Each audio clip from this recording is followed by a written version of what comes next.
वर्षभरामध्ये किमान आरोग्य विभागाच्या सगळ्या केडरचे किमान एक 500 लोक तरी परदेशात गेले पाहिजेत अशा पद्धतीची बजेटला तरतूद आम्ही आमच्या निपुण सरांनी रवींद्रन सरांनी आम्ही केली.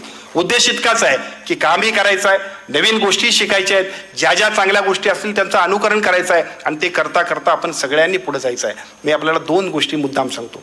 केरळमध्ये मी गेलो होतो आणि केरळमध्ये गेल्यानंतर तिथल्या एकूण सगळ्या कामकाजाला बघत असताना तिथल्या 2-3 PSC बघितल्या आणि मी आपल्याला सांगतो गजानन पाटील सर, तिथल्या त्या PSC बघितल्यानंतर मला असं वाटलं की या मंडळीने आम्हाला काही ठराविक PSCमध्येच घेऊन आलेत की काय.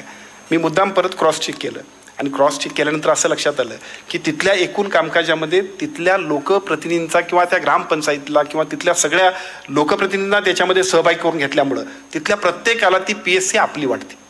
आणि साहजिकच एखादी गोष्ट ज्यावेळेला आपली वाटते त्यावेळेला बघता बघता ते तर अतिशय चांगल्या पद्धतीने एक मोहीम किंवा मिशन तयार होते. आपण सगळेजण सुद्धा आपल्या सगळ्या आस्थापना, मगाशी एका सरपंचांनी सांगितलं की उपकेंद्र आपल्याकडचं दुरुस्त नाही, काही लोकांनी सांगितलं की अजूनही डॉक्टर्स तिथं नाहीत. आम्ही सगळे देऊ, आम्ही नाही आपण सगळेजण घेऊया, म्हणजे आम्ही म्हणणं बरोबर नाही, आपण सगळ्यांनी डॉक्टर्स पाहिजेत. आता 1400ची भरती केली आहे, CHO पाहिजे, ते सगळे CHOची आपण भरती करतोय. आता आपल्याला इन्फ्रास्ट्रक्चर पाहिजे, ते सगळ्यात दी बेस्ट असेल ते इन्फ्रास्ट्रक्चर आम्ही देणार आहोत. पैसे या सगळ्यासाठी कमी कुठेही नाहीत.